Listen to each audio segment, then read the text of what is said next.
Buenos días, buenas tardes, buenas noches, camaradas de Nuestra América.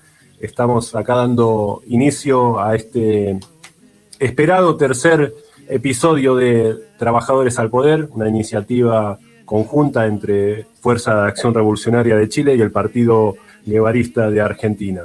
Mi nombre es Nicolás Grillo y me pongo de pie para recibir a mis compañeros de programa que se encuentran esparcidos por esos lugares que alguna vez George Bush llamó oscuros rincones de la Tierra. Tania, ¿cómo estás? Hola, Nicolás Grillo. Me parece bien animosa esta recepción que nos haces. Te agradezco por ello. Por mi lado, acá estamos en Chile bastante entusiasmados. Ya este es nuestro tercer programa.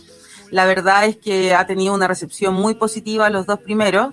La semana pasada, por motivos de fuerza mayor, no pudimos grabar, pero ya estamos retomando, ¿cierto?, con este tercer programa. Y obviamente también agradecemos a la gente que nos escucha y el entusiasmo de mis compañeros acá que participan de esta instancia. Así que también saludo y me pongo de pie para saludar a el compañero Cali. Bueno, buenos días, muchas gracias, pero no es necesario que se pongan de pie, porque ya estamos de pie enfrentando todas las situaciones que vivimos en cada uno de los países y seguiremos también de pie, no nos van a poner de rodillas. Y yo también realmente saludo este tercer programa, que también aquí ha tenido muy buena repercusión. Y bueno, esperemos que este programa también ayude, contribuya a los debates en el camino de la unidad de los revolucionarios, de la lucha por el socialismo. Así que bueno. Bueno, así ya nos metemos de lleno en el programa. Desde ahora y para siempre.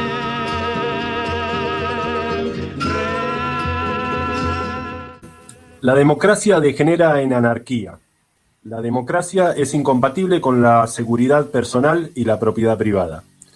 Parecen frases de algún dictador que podamos definir como fascistas, pero son palabras de John Adams y James Madison, ambos liberales como el resto de los padres fundadores de Estados Unidos. La palabra democracia no figura en ningún momento en el texto de la Constitución de su país que ellos redactaron y que luego copiarían distintos estados-nación de Latinoamérica. Esto no es casual, ya que los liberales despreciaban la democracia y por ello fraguaron un sistema republicano representativo como contraposición a esta. La democracia burguesa en la que vivimos hoy es esa democracia a que los liberales le temían. No. Paradójicamente, la democracia burguesa es el sistema republicano y representativo que diseñaron para impedir la democracia real. Porque la democracia real es incompatible con el capitalismo. La democracia burguesa es la dictadura de una clase minoritaria o incluso de una fracción de esta por sobre las grandes mayorías trabajadoras. A diferencia de la imagen de un liberalismo progresista instalado en el imaginario popular, ese liberalismo solo fue progresista frente a las monarquías absolutistas y reaccionario ante la posibilidad de una democracia real que no es otra cosa que la democracia proletaria. No hay proyecto de democracia que no esté condicionado por la pertenencia de clase de quienes lo plantean. Hoy vemos en toda nuestra América y en parte del mundo el surgimiento de ultraderechas con distintos matices y nivel de desarrollo. Desde la izquierda muchas veces se cae en la simplificación de llamar fascista a cualquier ultraderecha y al errar la caracterización equivocamos la manera de enfrentarlas. Estos gobiernos, partidos o movimientos de estas nuevas ultraderechas plantean, por lo menos discursivamente, la reducción del Estado a su mínima expresión, la confianza en la mano invisible del mercado, la promoción de la individualidad y por ende la negación de todo lo colectivo, la tendencia a la extranjerización y la negación de las identidades nacionales, Estos puntos, entre otros, no solo difieren, sino que se enfrentan a ideas centrales del fascismo, como un Estado fuertemente centralizado, un mercado dirigido desde el Estado, la construcción de una identidad colectiva bien definida y diferenciada de otra identidad colectiva que se percibe como amenaza, la exacerbación de una identidad nacional. Pero ambos ponen la defensa de la propiedad privada de los que se consideran como propios como fundamento de su existencia. Tanto las nuevas ultraderechas liberales como el fascismo se emparentan en que ambos plantean abiertamente el autoritarismo que a veces se disimula en otros tipos de gobierno burgués. Pero esto no los convierte en la misma cosa.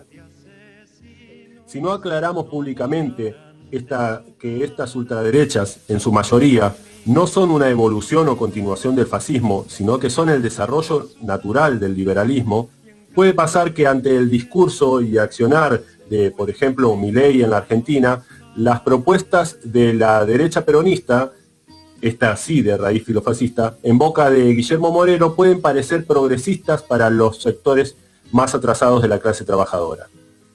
Estas nuevas ideas de la ultraderecha liberal, digamos, son nuevas ya hace muchas décadas, pero hoy se desarrollan en un escenario distinto.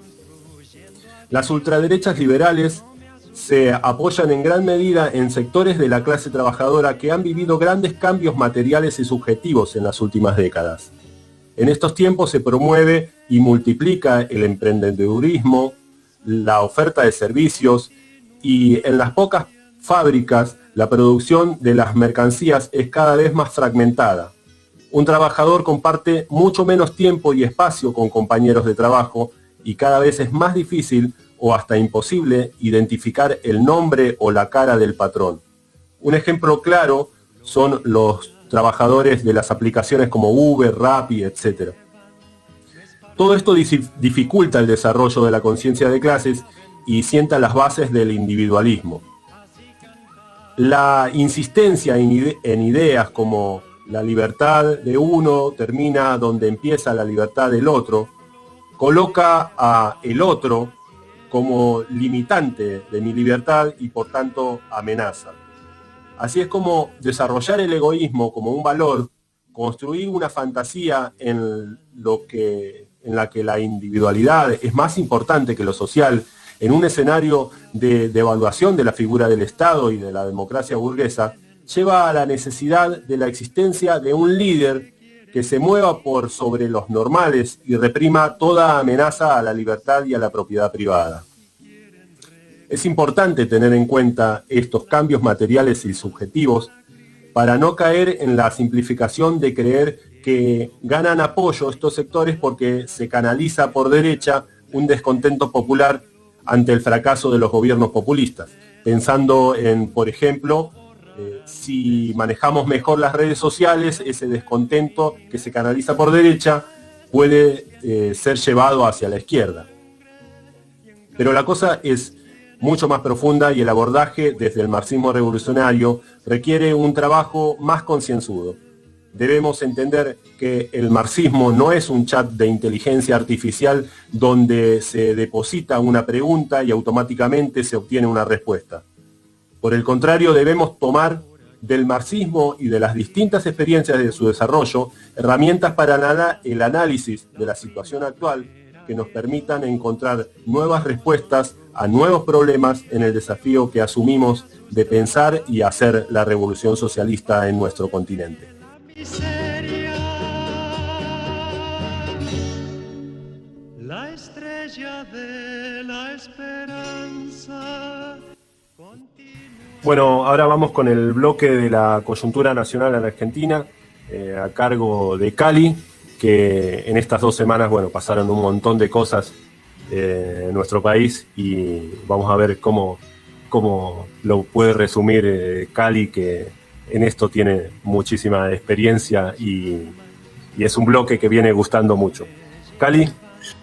Bueno, compañeros, como decía Nico, realmente han pasado muchas cosas, es decir, mejor dicho, todos los días pasan muchas cosas en un sentido reaccionario por parte del gobierno y de muchas fuerzas políticas que lo acompañan. El editorial que Nico hacía sobre la democracia y este tema de la relación entre la ultraderecha y el liberalismo tradicional también se vive acá, con los acuerdos entre Milei y Macri, sectores del peronismo, burguesías provinciales, que ya están llevando adelante una política de hambre, de saqueo de las riquezas naturales, y que ha tenido en esta última semana episodios extraordinariamente graves. Por ejemplo, el Congreso Nacional aprobó una ley de movilidad jubilatoria que otorgaba a los jubilados un aumento miserable, $10 de aumento, que continuaba dejándolos muy por debajo de la línea de pobreza, de acuerdo a las estadísticas que elabora el propio gobierno.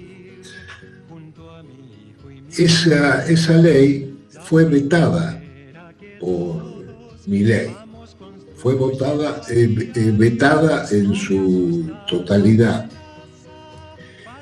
y determinó una profundización en la movilización de los jubilados que desde hace muchos años vienen movilizándose todos los días miércoles frente al Congreso Nacional para exigir mejores condiciones de vida, aumento de las jubilaciones, mejores prestaciones de salud. Bien, llevan más de 1.400 concentraciones, es decir, durante más de 1.400 miércoles se venían concentrando en pequeños grupos y en soledad los jubilados. Pero el miércoles hace 15 días atrás y este último miércoles, el gobierno los reprimió brutalmente.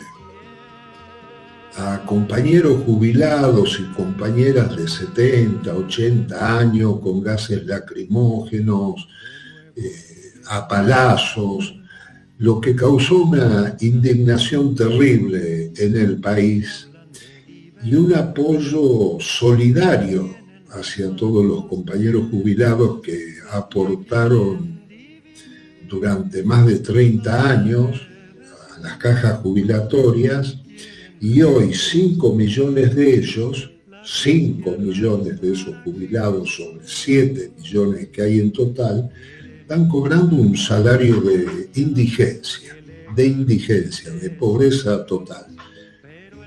En medio de los aumentos descomunales de la luz, el gas, el agua, el transporte, que han sufrido aumentos de 300% para arriba.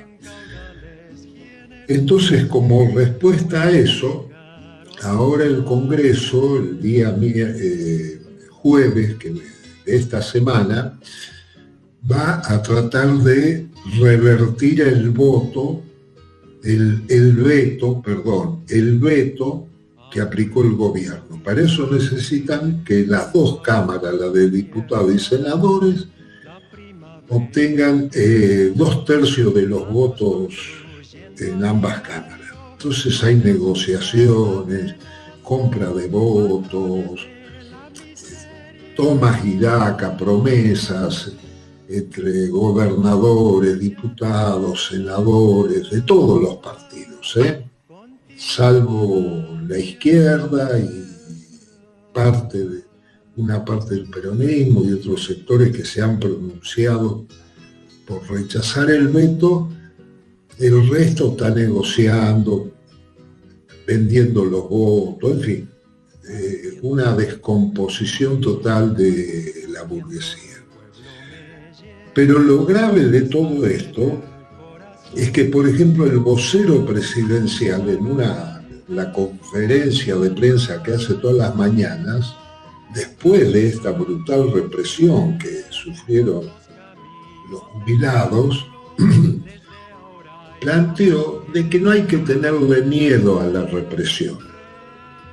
Decir eso acá en Argentina, en donde hubo una represión brutal de parte de la dictadura, con 30.000 desaparecidos, el robo de unos 500 bebés cuyas madres que estaban secuestradas después de dar a luz fueron asesinadas, con compañeros y compañeras que fueron arrojados al mar desde los aviones en los llamados vuelos de los muertos, de la muerte, en donde eran arrojados vivos al mar.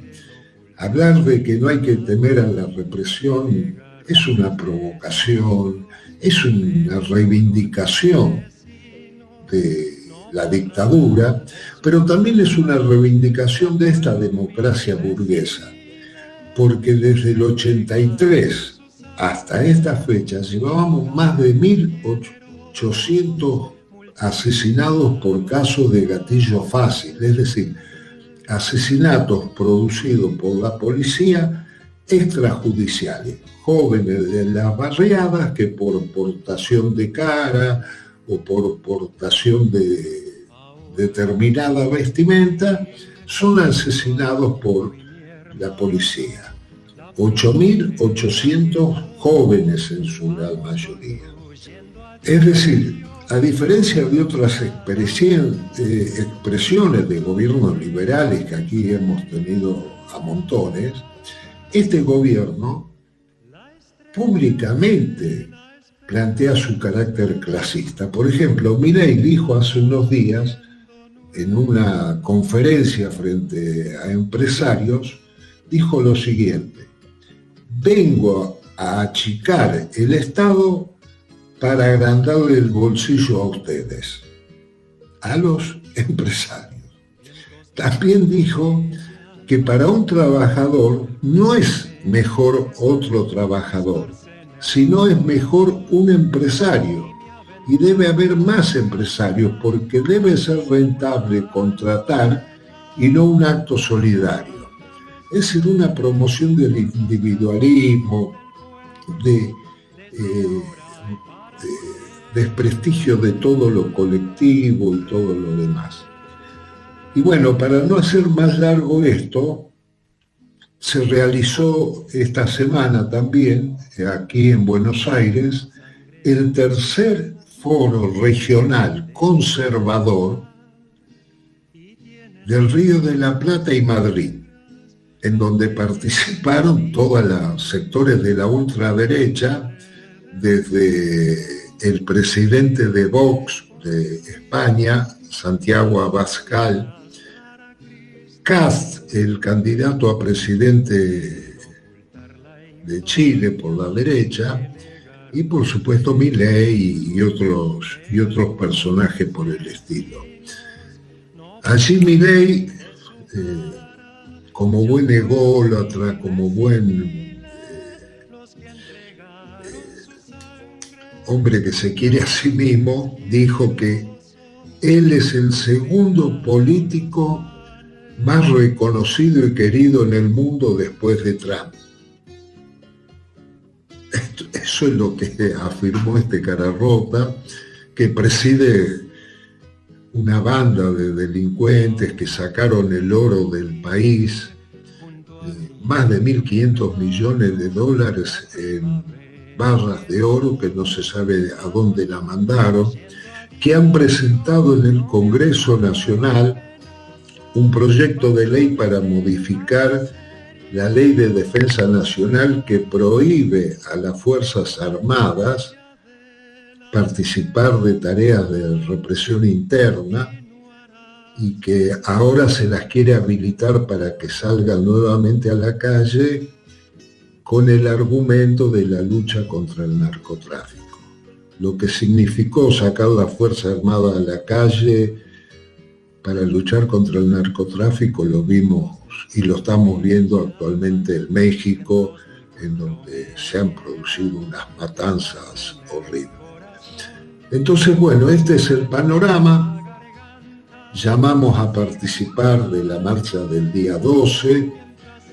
del miércoles 12, con independencia de la burocracia sindical, con independencia de la CTA, con un planteo de independencia de clase y de lucha por las reivindicaciones de los jubilados, pero de todos los trabajadores y los sectores populares. Bueno, esto es lo que quería decir. Muchas gracias, compañero. De libertad y tienen las manos negras los que quieren. Tuve la oportunidad de estar una vez en septiembre en Chile y veía que había muchas banderas en todas las casas, por todos lados, muchas banderas chilenas. Y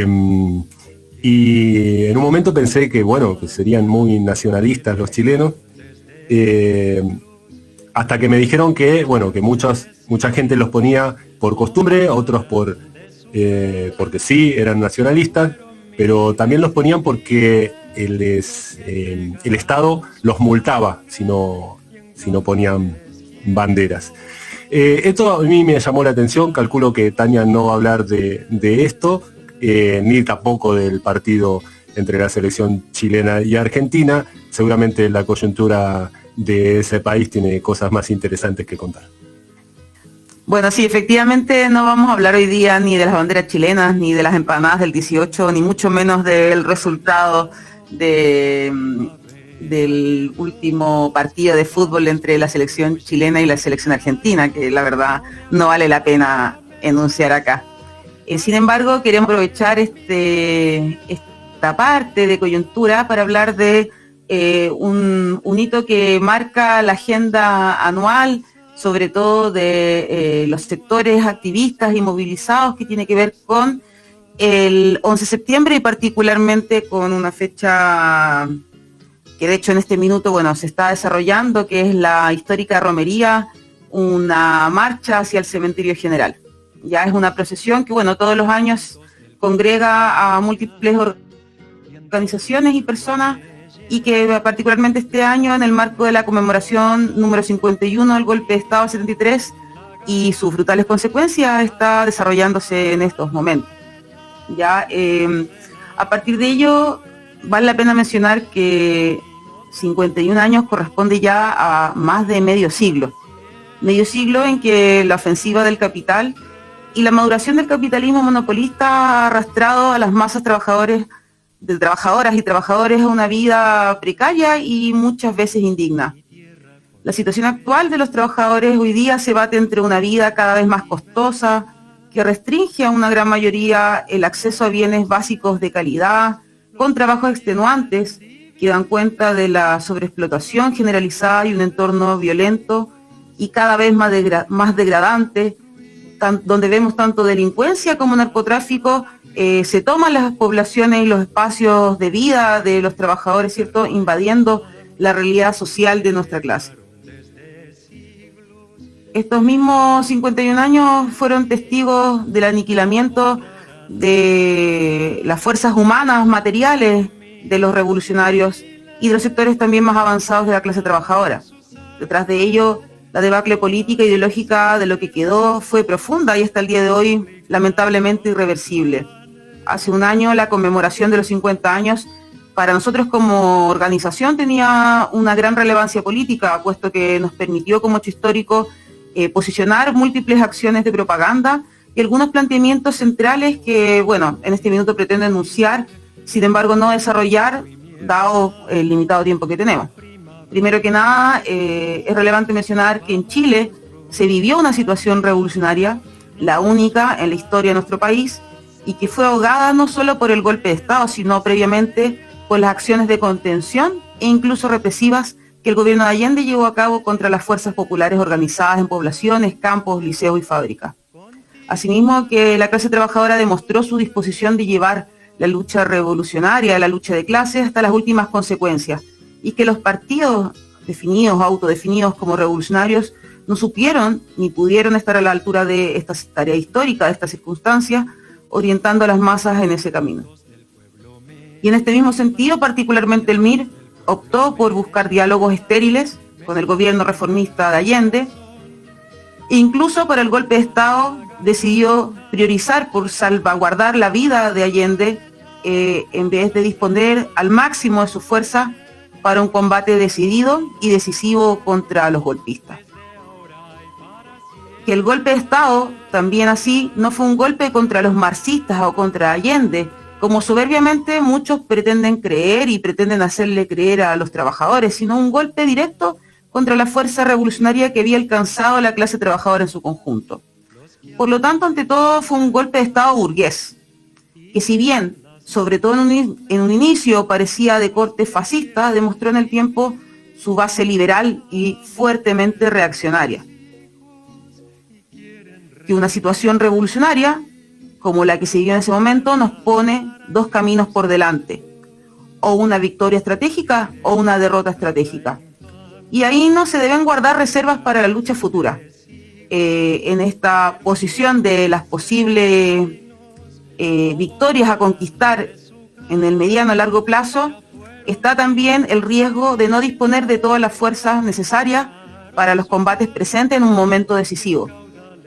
Y en este caso el resultado de este proceso, ¿cierto?, es decisivo, ya que al encontrarnos en un combate donde lo que se pone en juego es la victoria o la derrota estratégica, es el momento y no hay otro donde las fuerzas revolucionarias deben poner todo lo que tienen a disposición. Y bueno, que finalmente el gobierno de la Unidad Popular demostró, y esto para nosotros es un elemento central en nuestra política y central también en los planteamientos sobre los cuales basamos nuestras concepciones estratégicas, el fracaso histórico de la pretensión reformista y llevar a cabo la construcción del socialismo y una revolución bajo un régimen democrático burgués.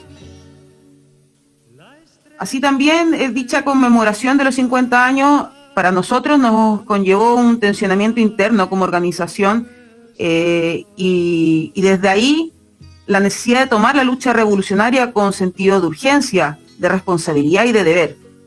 Avanzar más allá de lo que podemos o sabemos, crear, construir, aprender de nuestra propia práctica, cómo construir un partido revolucionario y un proyecto revolucionario para nuestro país y el continente.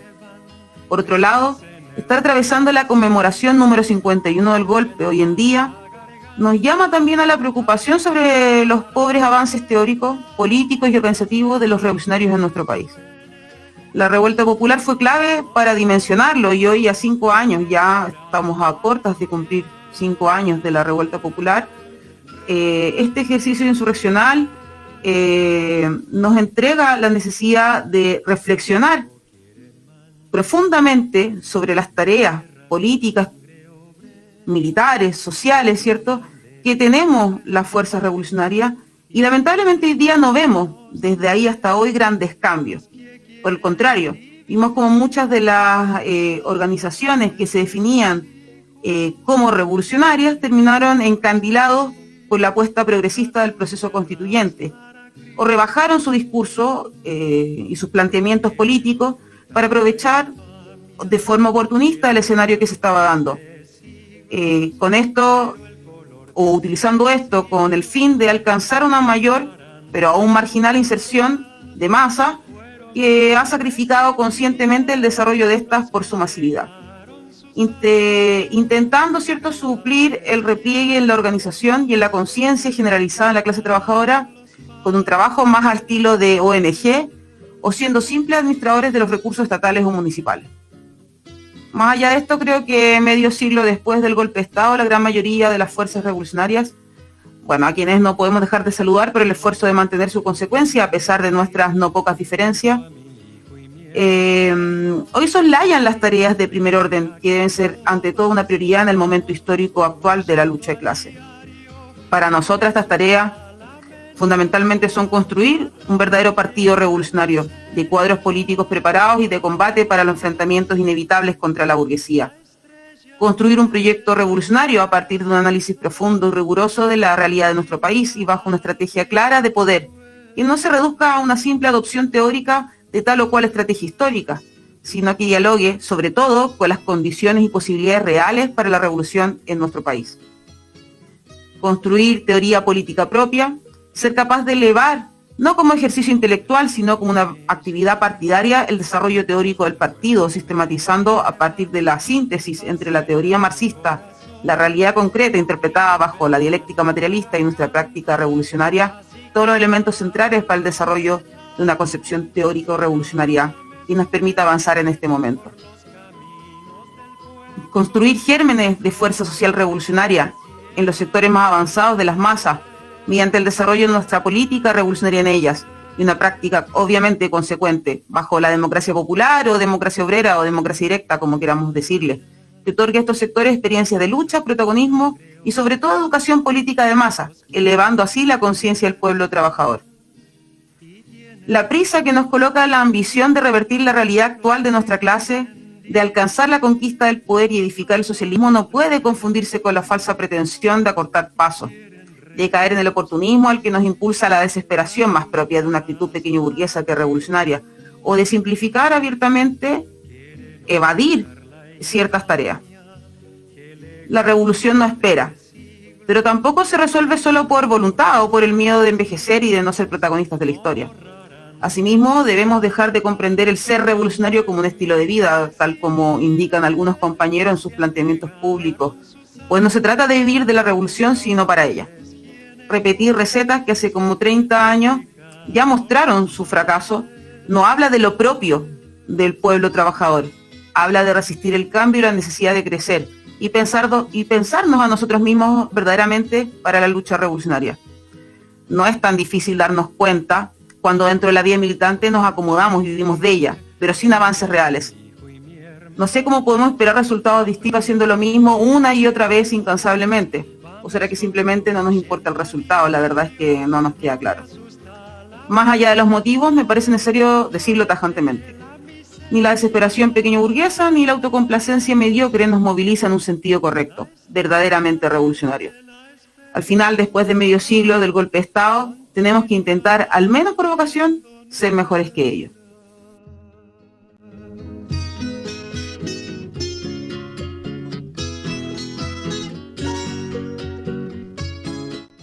Hoy íbamos a hacer un análisis sobre poder burgués, poder revolucionario, un texto de los más importantes, escrito por Santucho y por el PRT de Argentina.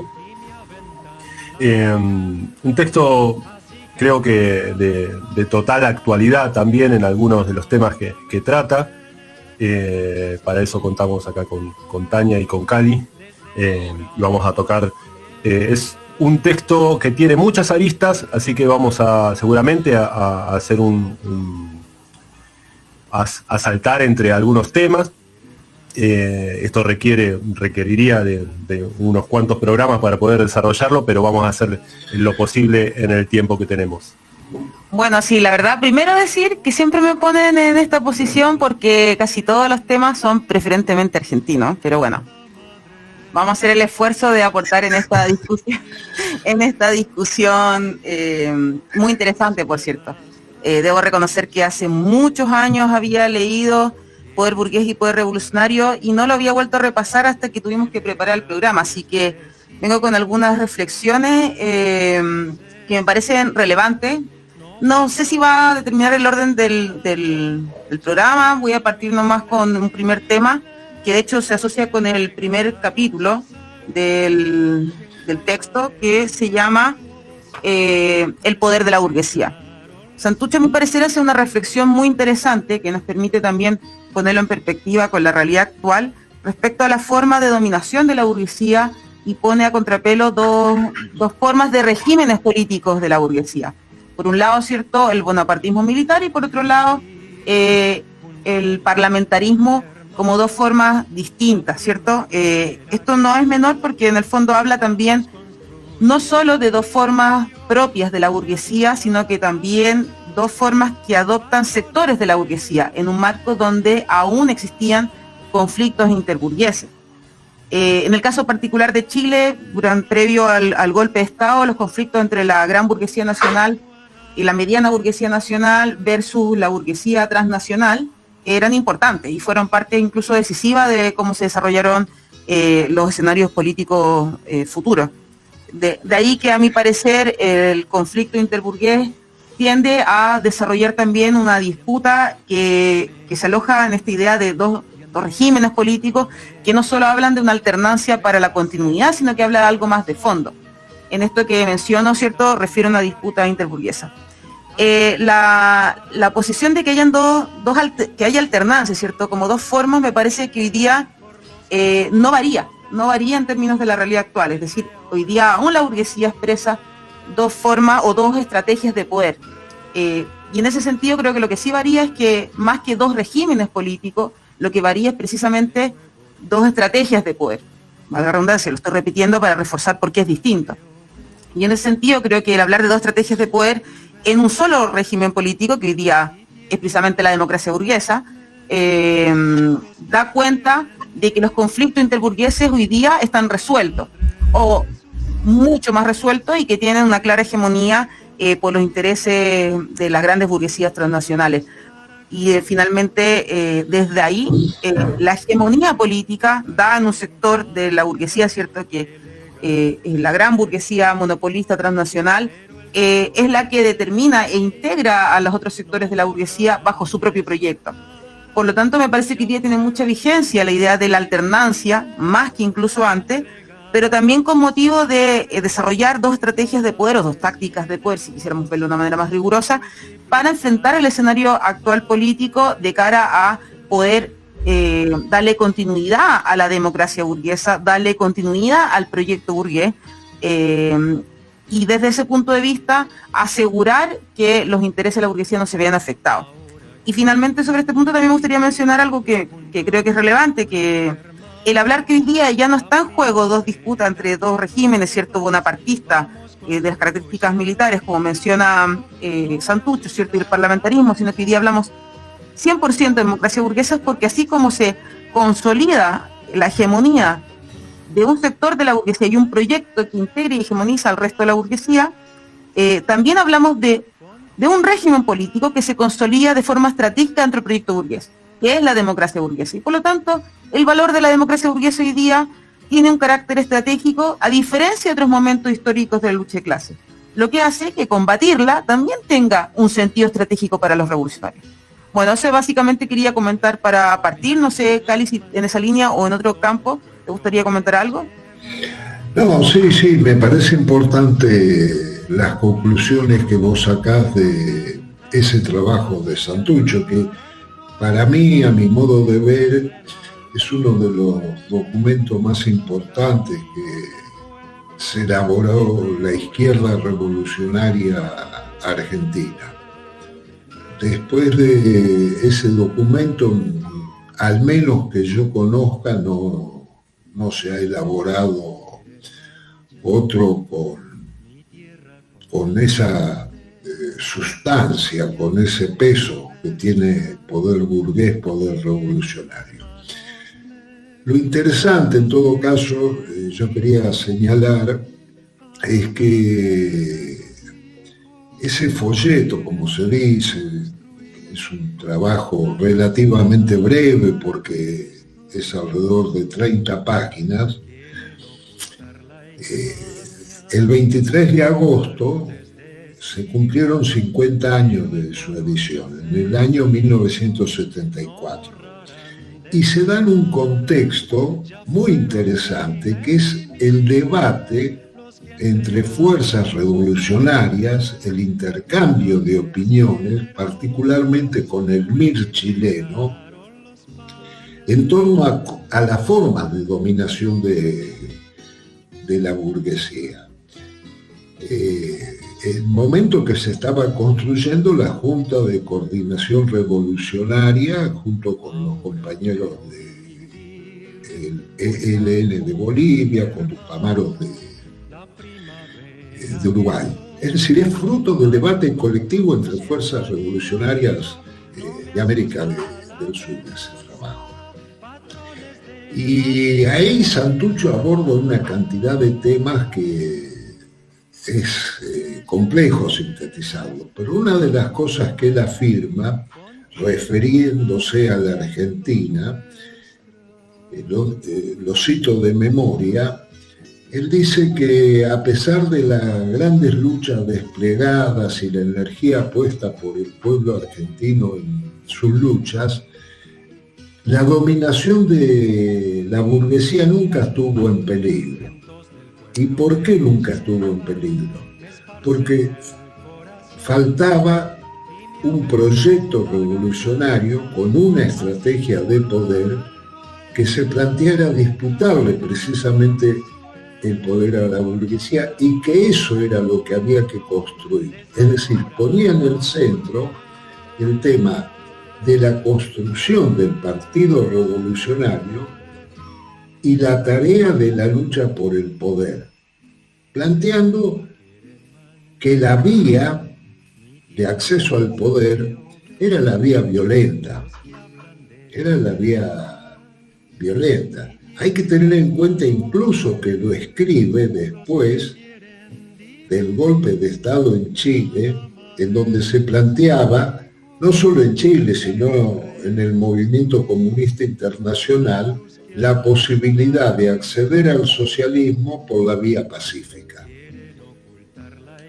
El golpe en Chile cerró esa vía y no ha habido en la historia ninguna revolución de transición del capitalismo al socialismo por la vía pacífica. Entonces me parece que ese señalamiento de Santucho, hecho hace 50 años atrás, recupera parte fundamental de la esencia del marxismo revolucionario de Marx, Engels, Lenin, Rosa Luxemburgo, bueno, de toda una cantidad de compañeros revolucionarios. Entonces, junto con lo que vos planteabas sobre el tema de las formas alternativas de dominación que pone en práctica la burguesía, este tema de la lucha por el poder, la construcción del partido y la vía de la revolución son elementos esenciales, porque hasta ese momento, aunque parezca una sutileza, no se decía la vía de la revolución, sino que se planteaba las vías de la revolución, como si hubiese distintas vías para poder acceder al poder, y Santucho pone el foco en que la única vía posible es la vía de la violencia revolucionaria, ¿no? Junto con eso, temas que podemos tratar también, muy interesantes, sobre el doble poder, el poder dual, temas centrales que se han puesto en discusión en estas últimas décadas, después del triunfo de la contrarrevolución en los llamados países socialistas, que han puesto en el centro de la polémica que se podía hacer, transformar la sociedad sin tomar el poder, o construir el poder, no sé, en una huerta comunitaria o en una cuadra, en una calle, qué sé yo. Cuando Santucho plantea que la única manera de sostener el doble poder es apoyándose en una fuerza militar que pueda rechazar todos los ataques de la reacción y todo lo demás. Si no, eso de doble poder es un cuento para entretenernos y desviarnos del camino de la revolución, ¿no? Así que eso en principio, digamos.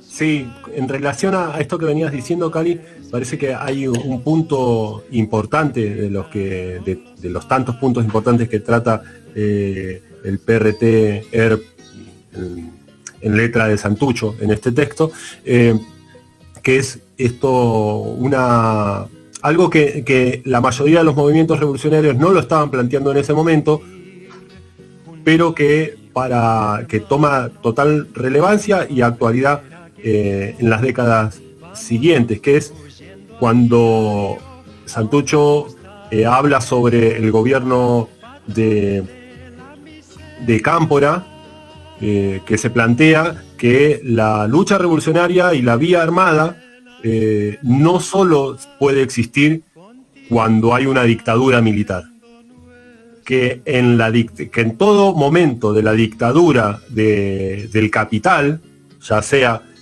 con el bonapartismo militar o con en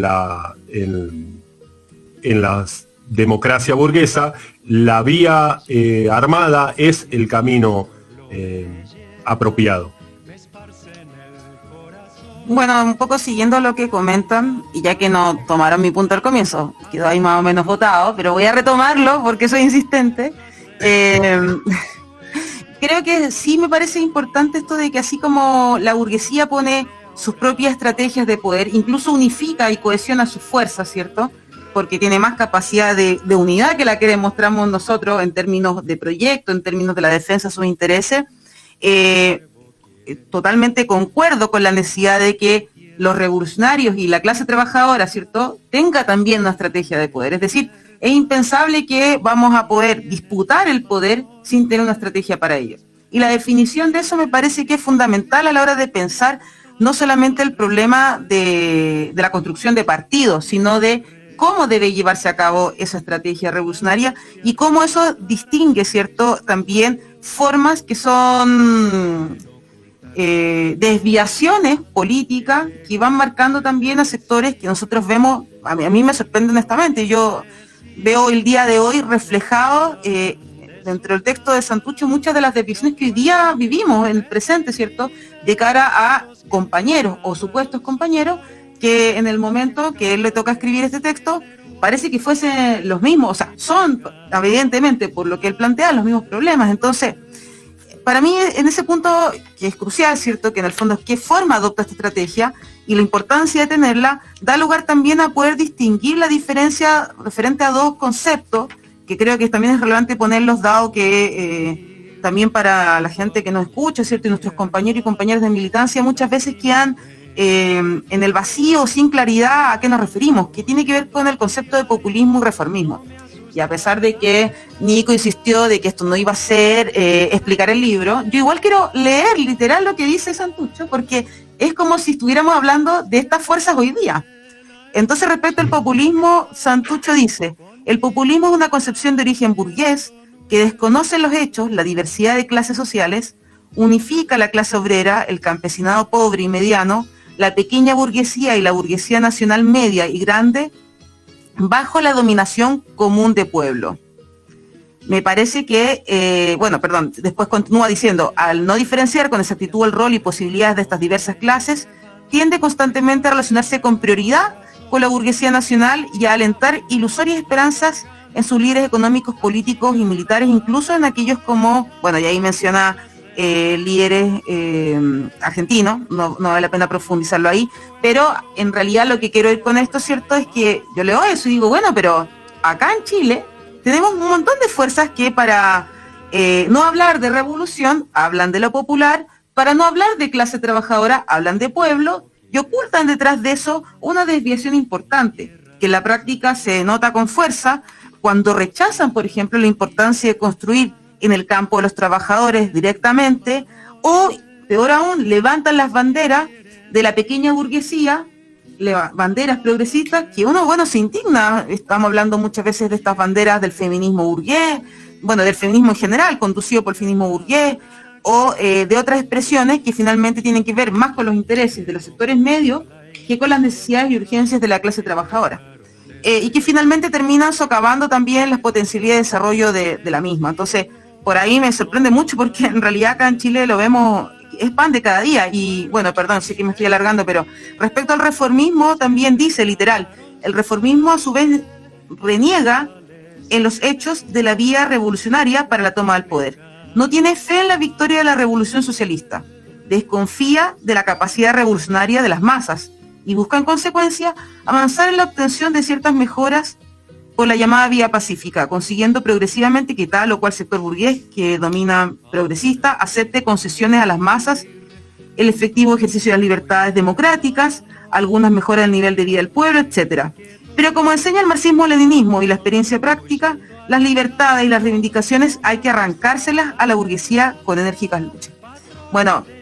¿Qué más decir? Nosotros acá en Chile vivimos un proceso, el proceso constituyente, que fue precisamente una trampa de la burguesía para sortear la situación insurreccional y darle una salida institucional a ella con la revuelta del 2019. y muchas organizaciones que se definían como revolucionarias precisamente adoptaron el camino reformista, alentando esta salida. Y ellos, digamos, su discurso era, bueno, en realidad son conquistas, igual son conquistas, aunque sean pequeñas conquistas para la clase trabajadora, cómo no vamos a querer que hoy día la clase trabajadora tenga un mejor vivir. Y la verdad es que en el fondo de ello lo que se esconde, y que nosotros lo hemos dicho reiteradamente como organización, es la falta de confianza en la potencialidad revolucionaria de la clase trabajadora. Y cuando una organización que se define revolucionaria no tiene confianza en quienes deben ser protagonistas de esa revolución, básicamente caen en una inherente claudicación a los propios principios de la revolución. Por lo tanto, me parece que poder burgués y poder revolucionario viene a reafirmar muchas de las concepciones que hoy día, tanto para nosotros como Fuerza Acción Revolucionaria, pero también en el desarrollo de la política conjunta con el Partido Guevarista en Argentina, hemos logrado discernir como correctas a contrapelo de estas desviaciones que alejan al pueblo de la revolución. Sí, al pueblo trabajador, para no caer en la confusión que Santucho propone que evitemos. No, pero es verdad, la actualidad que tiene ese documento, que ha resistido la prueba del tiempo, y no es poca cosa. Acá también se dio ese proceso después del 2001 con el kirchnerismo. Es decir, el populismo hizo una serie de concesiones que a la burguesía le salieron muy baratas, tanto desde el punto de vista político como desde el punto de vista económico. Y mientras algunos sectores decían que se había abierto una situación revolucionaria, nosotros afirmábamos que no había todavía una situación revolucionaria, que se había producido un levantamiento, una rebelión popular, pero que a eso había que agregarle la necesidad de construir una fuerza revolucionaria, poner en el centro la lucha por el poder, y no por concesiones mínimas que planes trabajar, el reparto de comida, aunque esas reivindicaciones hay que abordarlas, pero en el marco de una estrategia de poder. Por eso el documento en 30 páginas, yo creo, plantea una cantidad de problemas y de temas que necesitaría mucho tiempo para desarrollarlos, pero creo que el enfoque que estamos debatiendo es importante, porque realmente él plantea que tanto el populismo como el reformismo son enfermedades que afectan a la clase trabajadora. Es decir, lo plantea en el tema, en el punto de enfermedades. Se entiende que no enfermedades biológicas, sino ideológicas, subjetivas, que siembran a montones, no solo la burguesía, sino sectores afines a la misma, y que arrastran tras de sí a los sectores vacilantes, sectores que no tienen posiciones definidas claramente, ¿no? El tema que se nos plantea ahora, como vos decías, Tania, es cómo recuperamos todas estas cuestiones, estos planteos, cómo reconstruimos las fuerzas revolucionarias y cómo rompemos el cerco que se hace sobre nosotros de estas fuerzas populistas y de las fuerzas reformistas, que muchas veces ponen más energía en luchar contra nosotros que en luchar contra el enemigo burgués, con el que pactan, llegan a acuerdos y, como decimos aquí, transan permanentemente. Me parece... Sí. No, lo que pasa es que creo que la pregunta que tú haces es central. Y me parece que... Mira, aquí tengo un reloj anotando los tiempos para no pasarnos, ya vamos en 21 minutos. Entonces creo que esa pregunta que tú haces deberíamos dejar al pendiente para desarrollarla como consecución en uno de los próximos capítulos, porque creo que precisamente está el esfuerzo. O sea, ¿cómo hoy día hacemos para por ejemplo, desarrollar la fuerza revolucionaria y también para orientar un camino que sea el correcto, ¿cierto? Y en el cual nosotros hemos avanzado un montón, también siendo capaces de combatir desde el punto de vista teórico, ¿cierto?, las desviaciones ideológicas y políticas de sectores que hoy día aparentemente parecieran ser cercanos, porque, pongámoslo así, digamos, hoy día uno ve las organizaciones de izquierda, ¿cierto?, si uno no militara, y parece que son todos más o menos lo mismo.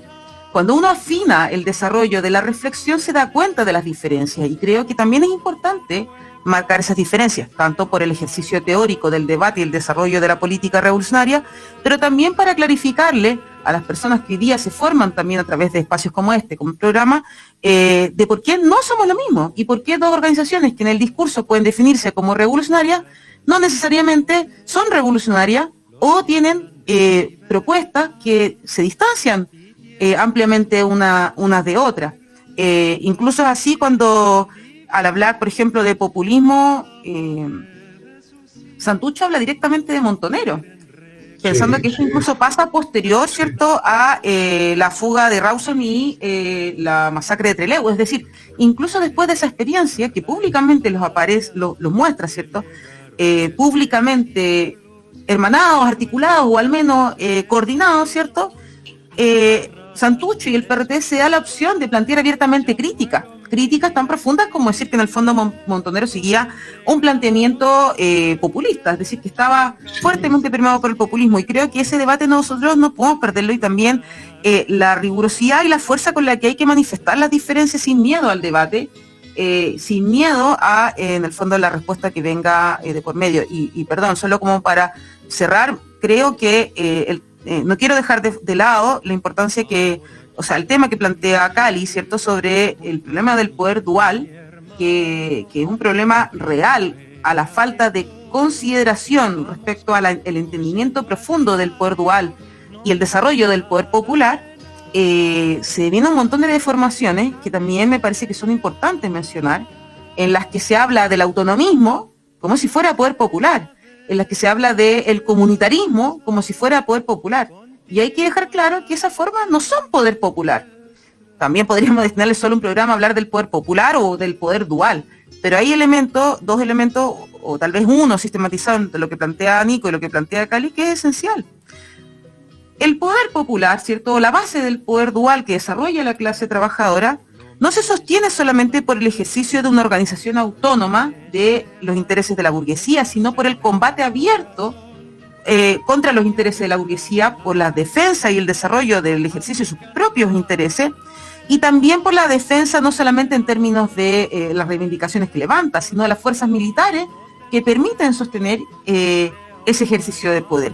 Y de ahí también que el poder popular o el poder dual, ¿cierto?, requiere de pensar el problema de lo militar, no solamente como un problema de carácter decisivo al final de la lucha, sino un problema que, además de alojarse en el carácter ofensivo del enfrentamiento con el enemigo, también defensivo a la hora de defender los avances en el desarrollo de la conciencia y los avances materiales en el desarrollo del poder propio de la clase trabajadora. Y por lo tanto, desde ahí, evidentemente, eso contrapone a ciertas ideas donde se plantea que la violencia o solo se puede ocupar ante una dictadura, o la violencia expresa el enemigo, o solo cuando está a la vuelta de la esquina de la revolución, porque básicamente eso es negar la necesidad de que hoy día la violencia sea parte troncal de nuestra estrategia revolucionaria.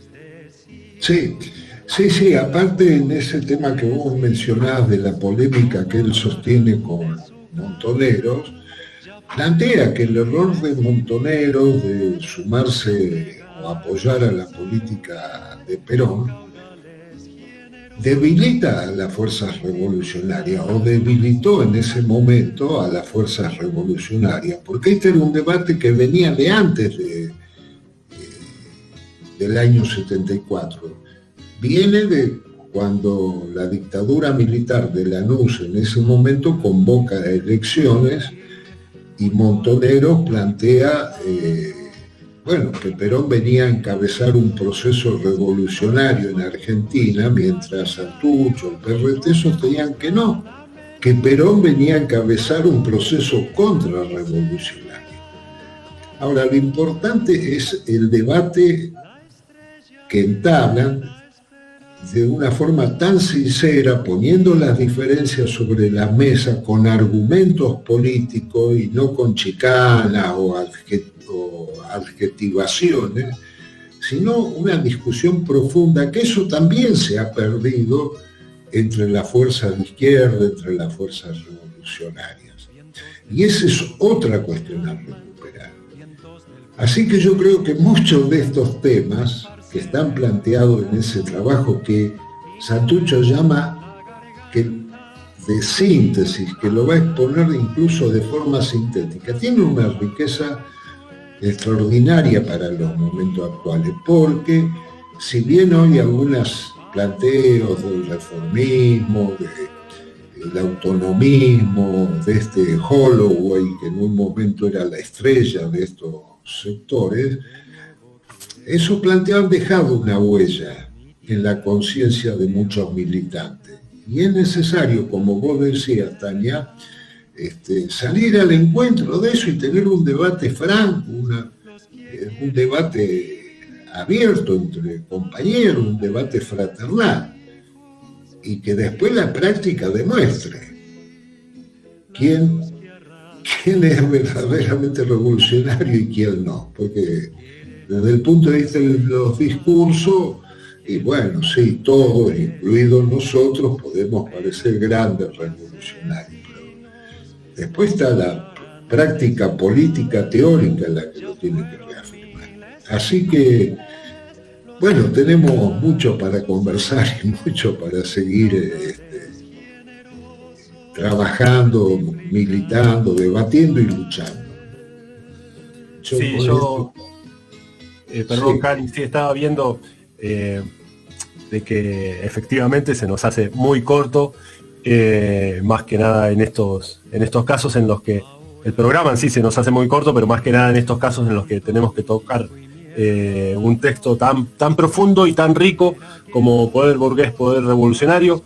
Parece que a cada capítulo le podríamos dedicar un programa incluso de mucha importancia, esto a lo que se referían Tania y vos, con esto de las críticas hacia el reformismo, hacia el populismo, incluso, bueno, cuando hablaban de Montonero también criticaban al Partido Comunista, ¿no? Sí.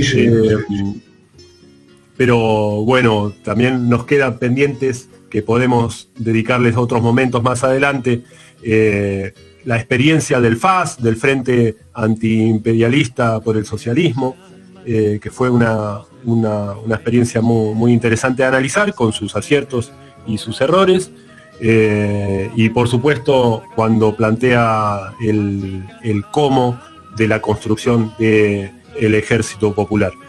Si les parece, empezamos a darle un cierre a este programa. No sé si les queda algo por decir. Bueno, nada, yo quiero decir que los próximos temas ojalá no sean sobre ámbitos argentinos. ¿Qué diversifiquemos la parrilla temática? Pero no, es una broma. En realidad me parece que estaba súper pertinente este tema en particular. Estamos cumpliendo 50 años desde el lanzamiento de este texto. Sin duda para los revolucionarios no solo de Argentina, sino del continente, y también llamo a la militancia chilena a leerlo. Viene hoy día a ser un buen refuerzo de las concepciones que nos deben guiar. No se trata de estar a ciegas, ¿cierto?, de acuerdo, porque, bueno, Santucho lo dice, de hecho, algunos detalles menores en los cuales uno podría tener ciertas posiciones divergentes, o más que divergentes, como problematizarlas. Pero en lo central, en lo troncal, el documento no solo es una guía, sino que una herramienta de formación que tiene total vigencia para la actualidad. Insisto, no solo para los compañeros revolucionarios en Argentina, sino para el resto de los países. Por lo tanto, para quienes no lo han leído y están escuchando el programa, léanlo, porque realmente es un tremendo aporte para el desarrollo formativo de la militancia revolucionaria. Bueno, Cali, vos que tenés buena memoria, no sé si te acordás de qué se trató el último programa, el programa anterior. Creo que fue de los 50 años de la fundación del MIR chileno, ¿no? Del MIR, de la caída en combate de Miguel Enríquez. Así claro, que Tania... Temas de memoria a corto plazo. Así que bueno, no sé si si querés dar algunas últimas palabras sobre esto del texto que tocamos hoy. Sí, no, yo creo que, como decía Tania, tiene que ser un material de estudio de todos los compañeros en América Latina, porque no es un planteo solamente para la Argentina. Yo recomendaría lo mismo que Tania, a pesar de que comprendo que Tania está dolorida por la derrota que sufrieron, pero y por eso, bueno, tiene ese planteo, pero no. Este va a ser un tema recurrente a lo largo de los distintos programas, vamos a volver, y yo coincido con Tania, tenemos que conocer también más profundamente toda la experiencia de Chile, como de otros pueblos de América Latina, porque este es un continente que hace más de 500 años que está en lucha permanente.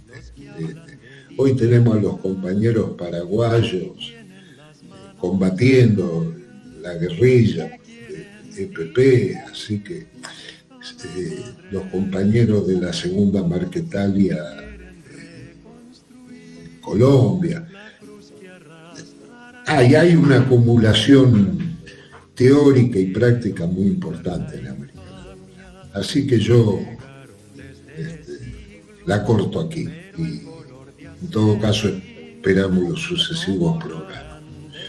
Bueno, sí, la semana que viene vamos a estar saliendo con el próximo programa, que al igual que venimos haciendo hasta ahora, tomamos algún evento, algún texto o alguna fecha que queramos recordar, más que nada como ejemplo de análisis para pensar el cómo deben ser las organizaciones revolucionarias en la actualidad, porque no lo vamos a tomar solamente como, no somos historiadores y no pretendemos hacer una visión desde ese lugar, sino de tomar las experiencias y las trayectorias, los aciertos y los errores de los camaradas que nos precedieron en la historia, para poder escribir de ahora en adelante cómo van a seguir los caminos de por lo menos los pequeños destacamentos revolucionarios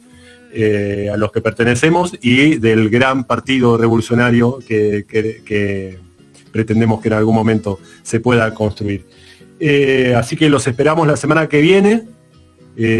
Agradecemos a toda la audiencia, que cada vez es mayor, y saludamos con muchísima importancia a los compañeros que están en la producción del programa, que sin ellos esto sería totalmente imposible, solamente estaríamos nosotros hablando sin que nadie nos escuchara. Así que les mando un abrazo a todos en nombre de todo el equipo y nos vemos la semana que viene.